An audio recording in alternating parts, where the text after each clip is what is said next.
Nayib Bukele. Cumple 43 años el presidente de El Salvador, que es el más joven de la historia de su país.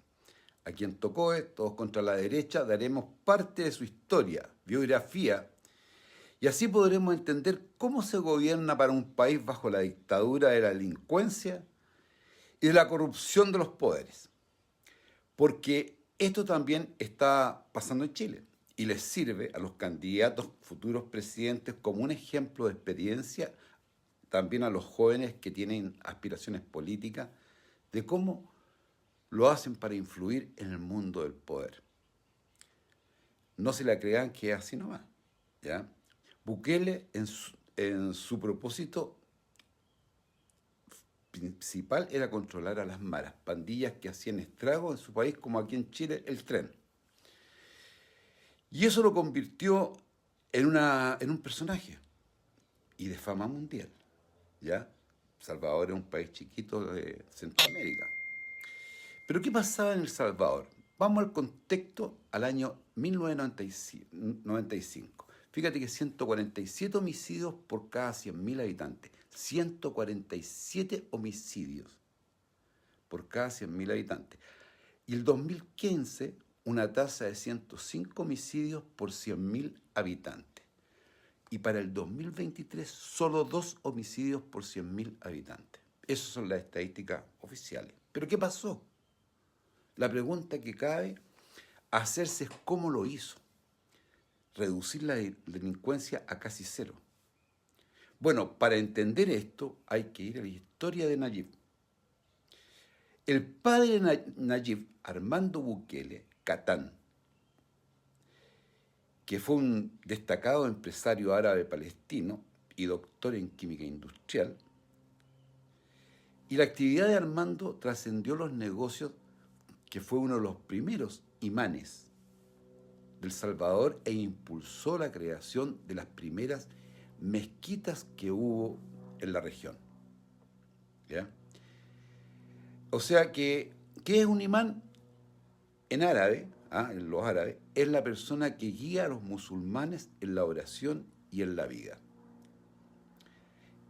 En árabe la palabra imán se debiera explicar como fe, reconocimiento, o sea, este señor se transformó en un guía espiritual. Los abuelos del presidente salvadoreño Bukele llegaron a Centroamérica desde Jerusalén y Belén a comienzos del siglo XX, ahora donde está quedando la escoba con los judíos y los palestinos. Ese fue el origen de la historia de los Bukele en El Salvador, una de las familias más acaudaladas del país, o sea, no estamos hablando de un pobre. Al igual que sus hermanos, Nayib fue a la Escuela Panamericana, un colegio bilingüe, uno de los centros educativos más exclusivos de San Salvador. Sus profesores coinciden en que era un alumno promedio y un poco introvertido, siempre estaba rodeado de sus amigos, de los mismos, muchos de ellos los que lo acompañan hoy en su gobierno nacional. Y aquí me detengo porque voy a hacer un comentario muy personal, como para graficar un poco cómo es el estereotipo de estos árabes que llegan a América Latina, y esto lo sé por mi antepasado, ¿ya? Porque yo tengo la misma generación, tercera generación, digamos, de árabes que llegaron, como Bukele. Fíjense, los abuelos de Bukele llegan a San Salvador sin saber idioma, cultura diferente, y lo único que tienen es el trabajo, como muchos de los inmigrantes árabes. Seguro que se dedicaron a la compra-venta y ahí el padre de Bukele se profesionalizó.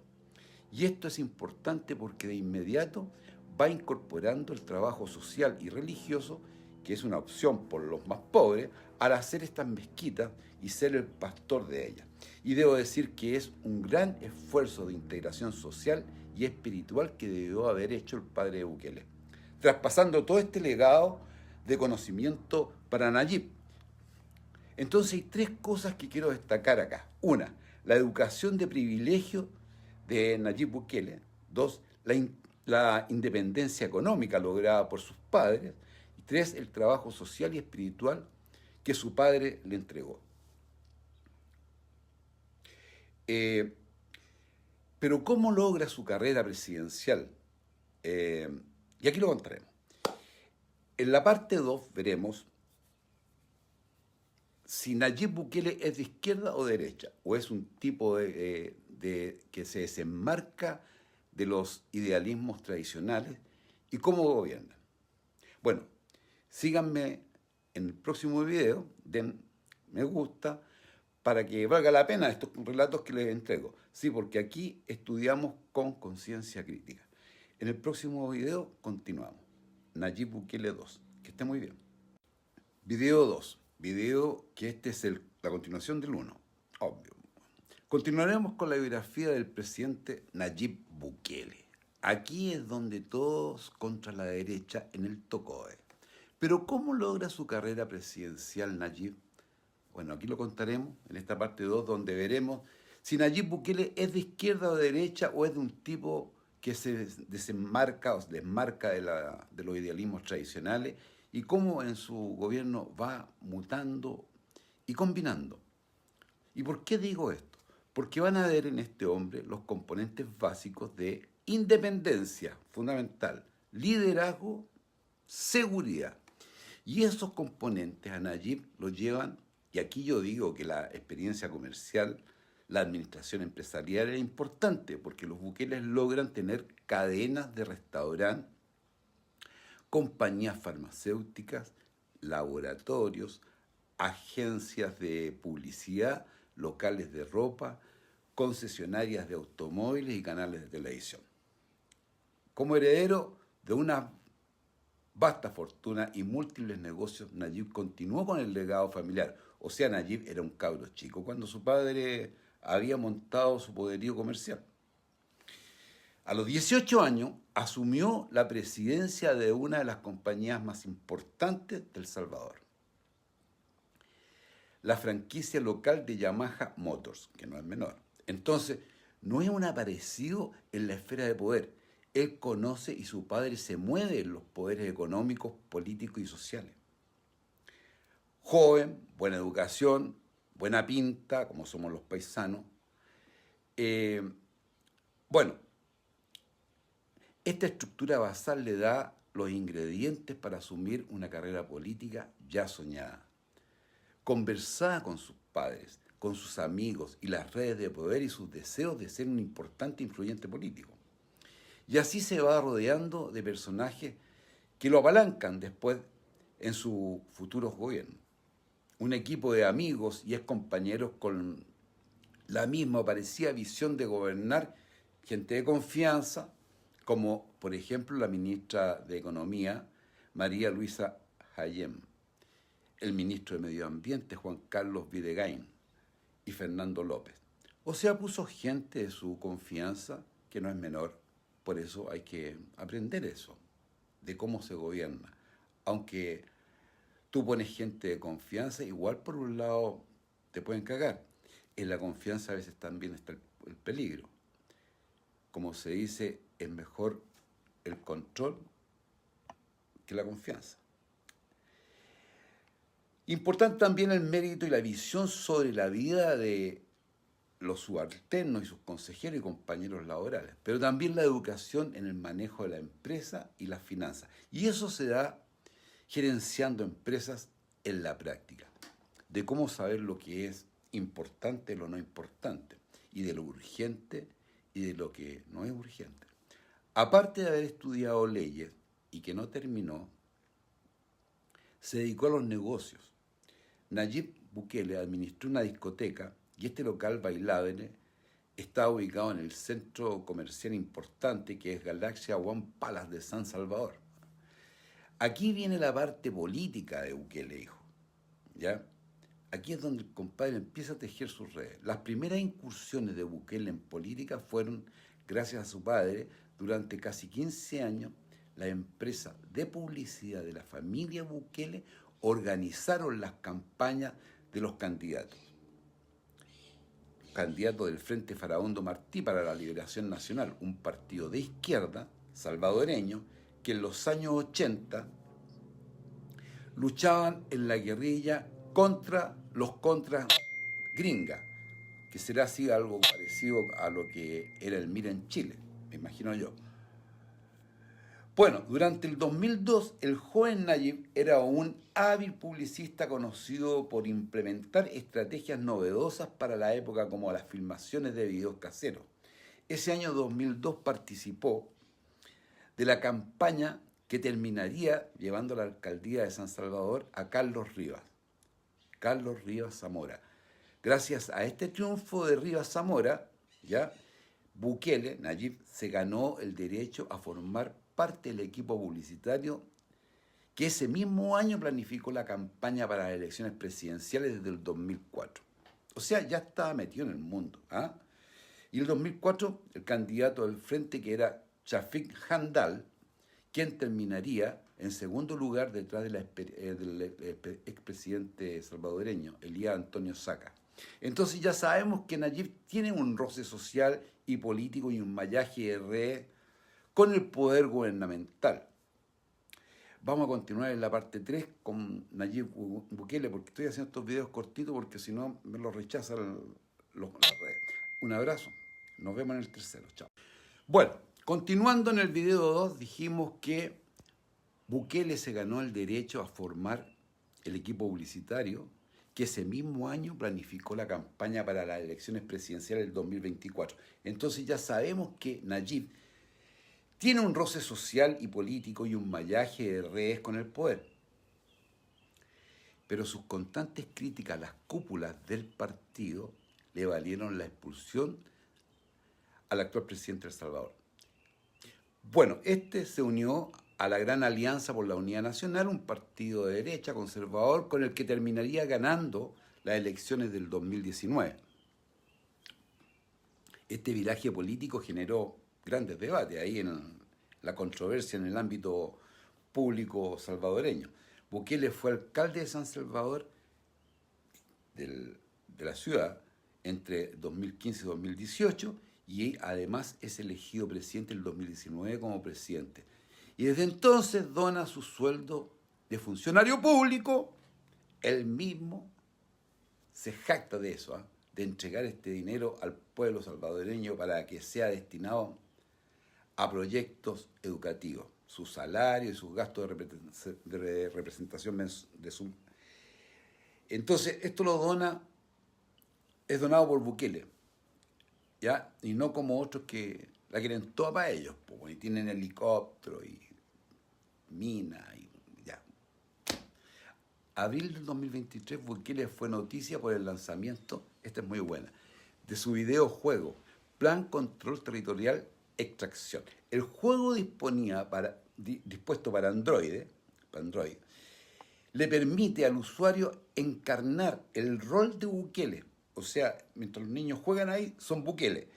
Y combatir a las pandillas que Bukele persigue. ¿Ah? El presidente fue muy cuestionado por sus opositores. Lo acusaron de fomentar la violencia, una acusación a la que Bukele le hizo caso omiso. El juego se basa en la guerra contra las pandillas que, en virtud de un régimen de excepción masiva, de masiva redada y llevado a la prisión a 67.000 presuntos pandilleros. Esto yo creo que es súper importante porque hay que tratar de entender un poco, yo estoy tratando de cachar cómo es Bukele.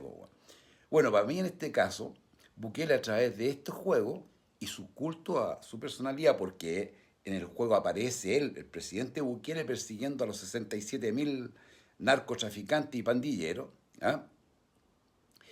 Es un culto al personalismo, va generando en la comunidad y en los niños una nueva cultura, y créanme que puede ser así, antidelictiva y pandillera, por los niños, por los cabros chicos, por los jóvenes que...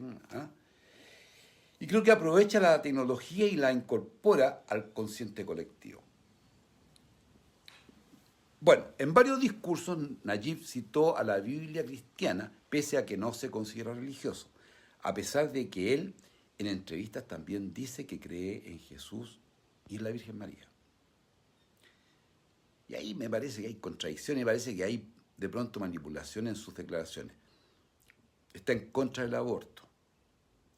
Y los analistas lo declaran como populista, por ser muy ego, porque primero él, después Dios, luego el pueblo y las Fuerzas Armadas. Me recuerda algo eso.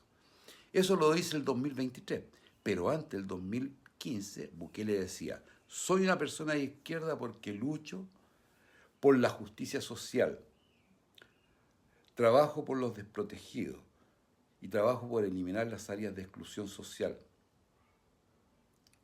Y considera a El Salvador un feudalismo. Y luego el 2023 pareciera que cambia su opción y su visión y prioriza, porque además de denunciar al periodismo y a los medios de comunicación y políticos de ser pagados por Soros, por el empresario Soros, y para luego actuar y desmarcarse de estos organismos internacionales como la OEA, que lo acusan de sus medidas represivas, también organismos de derechos humanos, a lo cual él le dice a estos organismos, señores organismos, estos delincuentes tenían a El Salvador sumido en el miedo y en el terror. Bueno, mi análisis es que él fue contra las pandillas y justifica la represión masiva en este caso. Y luego dice, una vez visto de lejos lo que es la ONU, lo que es la OEA y estos organismos que están en Washington, uno piensa que esa gente es correcta y no se dan cuenta que aquí están asesinando gente en las calles. Y te das cuenta que las cosas no son como la pintan, como se pintan estos lindos. Y se refiere a estos organismos. Estos son unos cínicos e hipócritas que nos condenan a nosotros, El Salvador, por los derechos humanos, y nunca hemos reprimido una manifestación ni hemos lanzado una bomba lacrimógena. Eso es lo que dice él. Bueno, Nayib Bukele, el 2024, es reelegido presidente. 5 años más como presidente de El Salvador. Los resultados fueron desastrosos para los partidos políticos contra Bukele. El 85% de los votos sacó Bukele. El Salvador ha dejado de ser uno de los más violentos del mundo. Y contra la guerra, contra las pandillas, y con un régimen de excepción que desde el 2022 mantiene suspendidos los derechos ciudadanos en todo el país. Pero ¿cuáles son los puntos claves que explican la reelección de Bukele, donde saca un enorme apoyo por parte del pueblo salvadoreño? El 85%, ¿no? No se podría explicar sin el eje principal de su política durante estos 5 años, su estrategia de seguridad del gobierno. Ha hecho del 2023 el país más seguro de la historia, con un promedio de 0,4% de homicidios al día. Esto coloca a El Salvador como el segundo país de América y el primero en Latinoamérica con la tasa más baja de homicidio. Eso, chiquillaes, ojalá lo hayan entendido, ojalá saquen sus conclusiones si es de izquierda o de derecha, o si es de centro, o si no sé nada. Espero que les haya gustado, así vamos teniendo conocimiento. Yo aprendo mucho con ustedes y les agradezco lo cariñosos y cariñosas que son conmigo. Les mando un abrazo. Chao. Besito.